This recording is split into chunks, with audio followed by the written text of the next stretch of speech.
कुमारी सैलजा जी, Bhupesh Baghel ji, TS Singhdeo जी, चरणदास महंत जी, तमराज साहू जी, दीपक बैद जी, फूलो देवी नेताम जी, छत्तीसगढ़ के मंत्री, एमएलएज, हमारे प्यारे पार्टी के कार्यकर्ता, बब्बर शेर,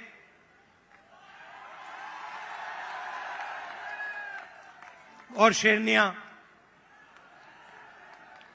भाइयों और बहनों, छत्तीसगढ़ के युवाओं, प्रेस के हमारे मित्रों, आप सबका यहां बहुत बहुत स्वागत। इतनी गर्मी में आप आए, अपना कीमती समय आपने हमें दिया, हमारी बात सुनने आए, इसके लिए मैं बहुत आभारी हूं।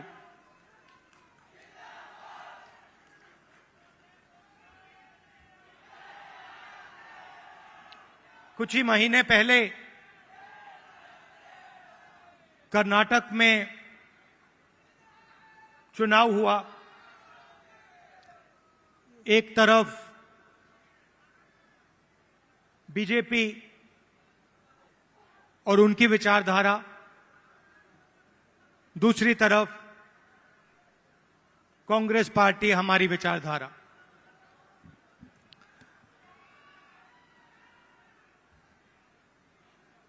उनका काम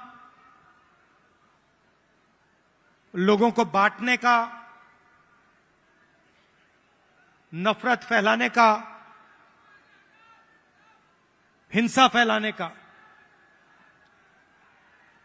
हमारा काम लोगों को जोड़ने का, नफरत के बाजार में मोहब्बत की दुकान खोलने का।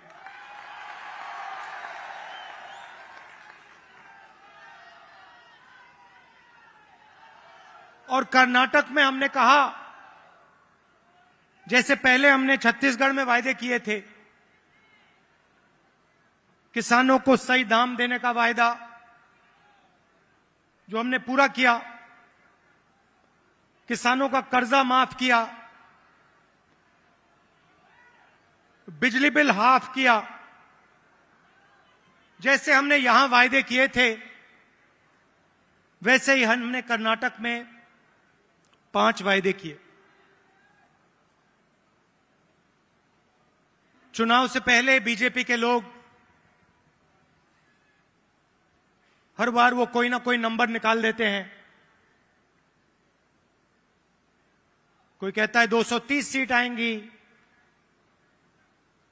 कोई कहता है 250 सीट आएंगी, मगर कर्नाटक में, कर्नाटक के हर गरीब व्यक्ति ने पूरा दम लगा के कांग्रेस पार्टी को जिताया। और वही यहां हुआ था। देखिए, एक बात मैं साफ करना चाहता हूं, बीजेपी और नरेंद्र मोदी जी हिंदुस्तान के 2-3 अरबपतियों के लिए काम करते हैं। नाम आप जानते हो। कुछ ही दिन पहले दुनिया के सबसे बड़े फाइनेंशियल अखबारों में अदानी जी के बारे में कहानी आई, आर्टिकल छपा। दुनिया के सबसे बड़े फाइनेंशियल न्यूज़पेपर में लिखा था, अदानी जी जो नरेंद्र मोदी जी के करीब हैं, उन्होंने हिंदुस्तान से हजारों करोड़ रुपया बाहर देशों में भेजा और उस पैसे से स्टॉक मार्केट में अपने शेयर्स का दाम बढ़ाया। और उस पैसे से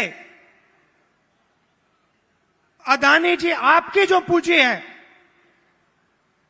आपका जो इंफ्रास्ट्रक्चर है, आपके जो एयरपोर्ट हैं, सुना है अब रेलवे स्टेशन भी उनको दिए जाएंगे।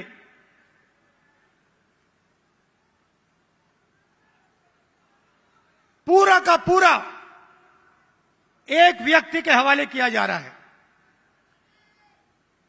और मैं साफ कहना चाहता हूं कि चाहे वो कर्नाटक की सरकार हो, छत्तीसगढ़ की हो, राजस्थान की हो, हिमाचल की हो, और जो अभी आने वाली हैं तेलंगाना, मध्य प्रदेश, ये सारी की सारी सरकारें गरीबों की सरकारें होंगी, अदानी की सरकारें नहीं होंगी। और प्रधानमंत्री को साफ कहना चाहिए, देश को बताना चाहिए और छत्तीसगढ़ के युवाओं को बताना चाहिए कि वो अदानी जी पर इंक्वायरी क्यों नहीं करवा रहे हैं। ऐसी क्या बात है कि नरेंद्र मोदी जी अदानी जी पर इंक्वायरी नहीं करा सकते हैं? 2-3 सवाल हैं भाई और बहनों, युवाओं। ये जो हजारों करोड़ रुपए हिंदुस्तान से बाहर गया, ये पैसा किसका था? पहला सवाल, ये अदानी जी का पैसा नहीं था, ये किसी और का पैसा था। किसका पैसा था? ये पहला सवाल है। प्रधानमंत्री जी कोई इंक्वायरी नहीं करवाएंगे। मैं आपको साफ कह देता हूं, हिंदुस्तान का प्रधानमंत्री अदानी जी पे कोई इंक्वायरी करा ही नहीं सकता, क्योंकि अगर उसका इंक्वायरी का नतीजा निकल गया तो नुकसान अदानी जी को नहीं होगा, नुकसान किसी और को होगा। तो छत्तीसगढ़ में हमने क्या किया? छत्तीसगढ़ में किसानों को धान के लिए सही दाम दिया। और आज आप सारे प्रदेशों को देख लीजिए, लिस्ट निकालिए, सवाल पूछिए, धान के लिए सबसे ज्यादा पैसा कौन से स्टेट में मिलता है? जवाब मिलेगा छत्तीसगढ़, छत्तीसगढ़, छत्तीसगढ़। और प्रधानमंत्री जी यहां आए थे, मुझे याद है, बीजेपी के सब नेता आए थे और कहा था कि कांग्रेस पार्टी इस वायदे को पूरा नहीं कर सकती है। कहा था पैसा नहीं है। हमने साफ दिखा दिया, पैसा है और वायदा पूरा हमने कर दिया। जहां भी हम जाते हैं, हम झूठे वायदे नहीं करते। 15 लाख रुपए का वायदा हम नहीं कर सकते। नरेंद्र मोदी जी ने कहा था काला धन वापस आएगा, 15 लाख रुपए बैंक अकाउंट में जाएंगे। उल्टा हजारों करोड़ रुपए हिंदुस्तान से बाहर जा रहा है। इंटरनेशनल अखबार कह रहे हैं कोई इंक्वायरी नहीं।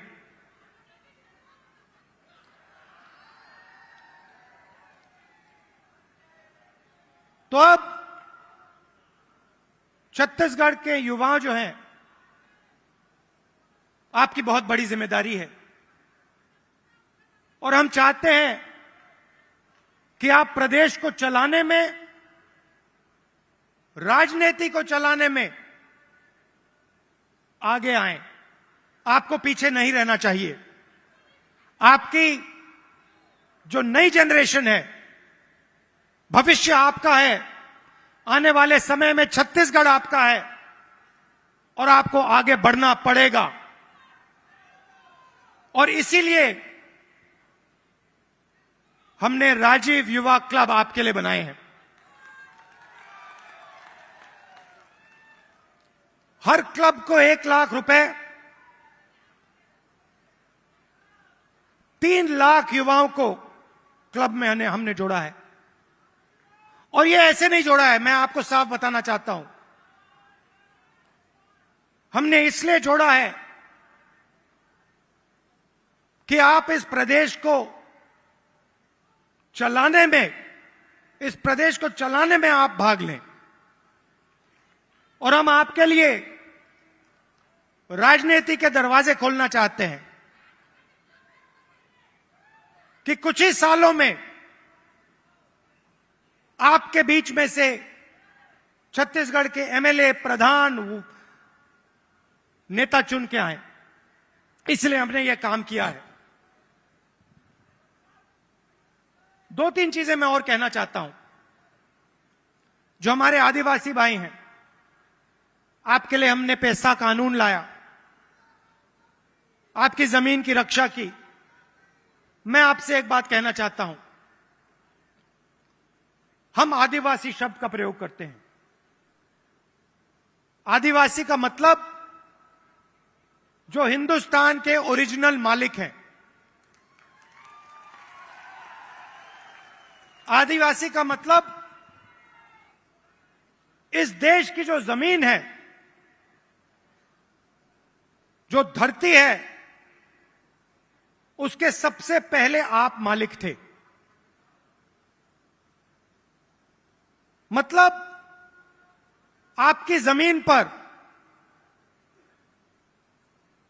जंगल पर,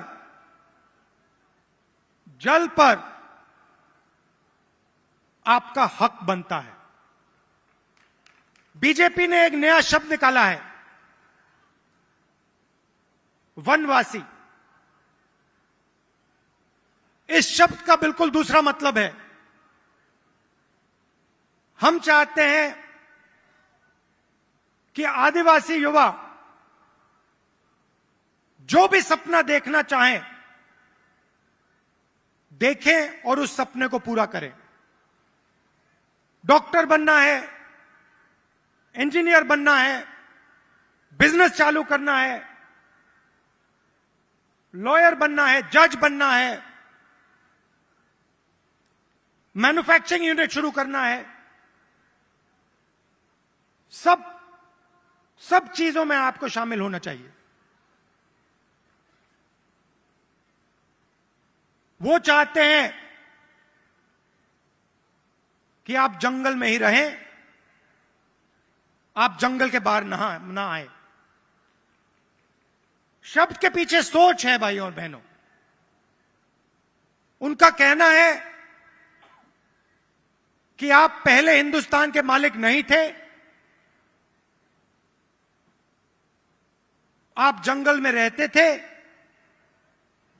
और आपको जंगल में रहना चाहिए। हम कहते नहीं, जंगल का हक, जमीन का हक, जल का हक आपको मिलना चाहिए। मगर जो भी आप सपना देखना चाहते हो, जहां भी आप जाना चाहते हो, वो सपना आपके लिए पूरा होना चाहिए। यह फर्क है विचारधारा में।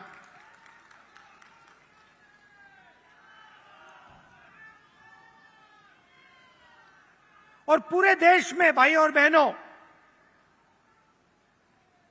पूरे देश में ये नफरत फैला रहे हैं। आदिवासियों को नया नाम दे देंगे, एक धर्म को दूसरे धर्म से लड़ा देंगे, एक भाषा को दूसरी भाषा से लड़ा देंगे, एक जात को दूसरी जात से लड़ा देंगे। हमारा काम जोड़ने का है। जहां भी ये नफरत फैलाते हैं, चाहे वो मणिपुर हो, असम हो, कर्नाटक हो, जहां भी ये नफरत फैलाएंगे, कांग्रेस पार्टी के कार्यकर्ता वहां जाकर मोहब्बत फैलाएंगे। ये हमारा काम है, ये हमारी जिम्मेदारी है। आप देखिए, भारत जोड़ो यात्रा का यही लक्ष्य था। कन्याकुमारी से हम शुरू हुए, श्रीनगर तक गए,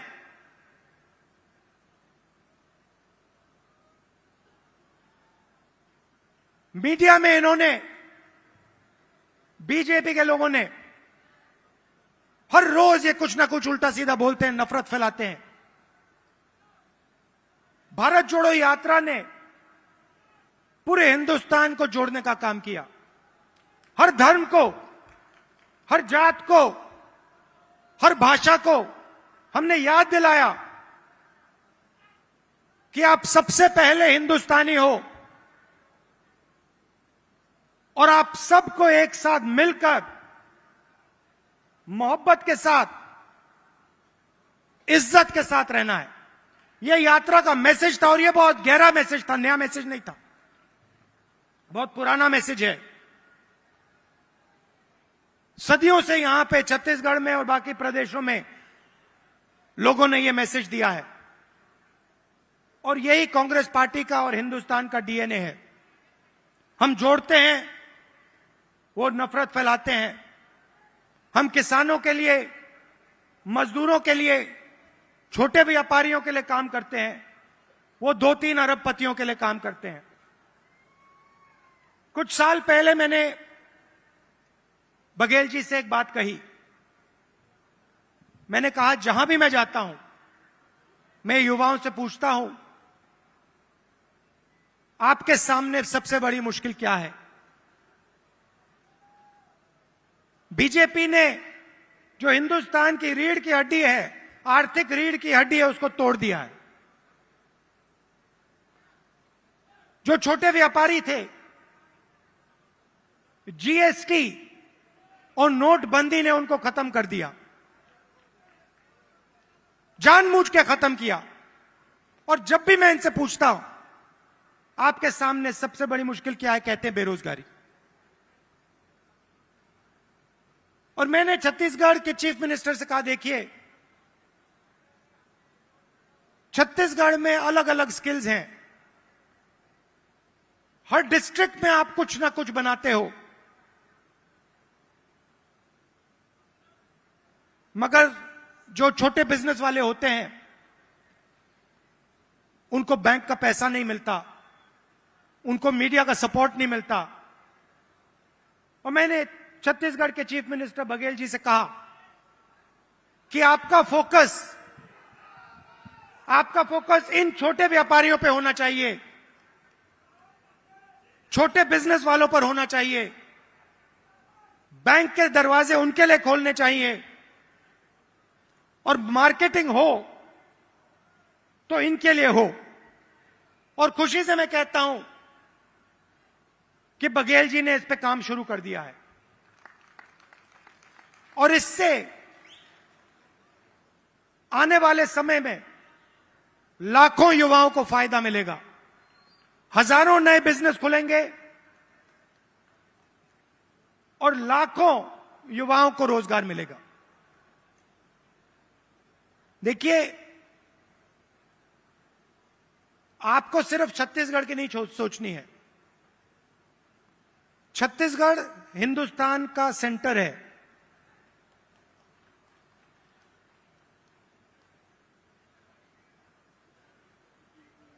बंगाल से गुजरात कोई जाता है, छत्तीसगढ़ से निकलना पड़ता है। आप सेंटर लाइन पे हो और आपको देश का लॉजिस्टिकल सेंटर बनना चाहिए कि आप इंफ्रास्ट्रक्चर तैयार करिए कि छत्तीसगढ़ हिंदुस्तान का लॉजिस्टिकल सेंटर बने। जो भी माल बंगाल से गुजरात बाकी प्रदेशों में जाए वो यहां प्रोसेस हो, यहां से निकले, एयरपोर्ट से आप बाकी दुनिया को छत्तीसगढ़ से जोड़िए, सिर्फ हिंदुस्तान को नहीं, बाकी दुनिया को आप एयरपोर्ट से जोड़िए, छत्तीसगढ़ को जोड़िए कि हमारे जो युवा हैं, छत्तीसगढ़ के जो प्रोडक्ट्स हैं वो पूरी दुनिया में जाएं, सिर्फ हिंदुस्तान में ना रहें। मुझे लगता है कि छत्तीसगढ़ की सरकार ने बहुत अच्छा काम किया है और आने वाले 5 सालों में भी यहां पे छत्तीसगढ़ की सरकार, कांग्रेस पार्टी की सरकार जबरदस्त काम करने जा रही है। कार्यकर्ताओं से मैं कहना चाहता हूं, आप हमारी रीढ़ की हड्डी हो, आप हमारे विचारधारा के लिए लड़ते हो। छत्तीसगढ़ में आपने हमें जिताया, राजस्थान में जिताया, कर्नाटक में जिताया, हिमाचल में जिताया, तेलंगाना में जिताओगे, फिर से छत्तीसगढ़ में जिताओगे, मध्य प्रदेश में जिताओगे, राजस्थान में जिताओगे।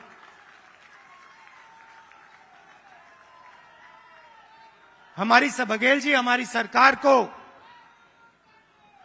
हमारे कार्यकर्ता की रक्षा करनी चाहिए।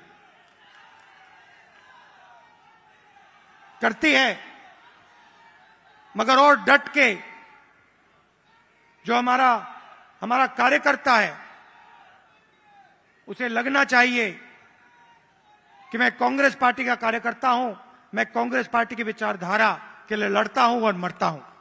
देश को आपकी जरूरत है। नफरत से देश आगे नहीं जा सकता है, हिंसा से देश आगे नहीं जा सकता है, अर्थव्यवस्था नहीं बढ़ सकती है।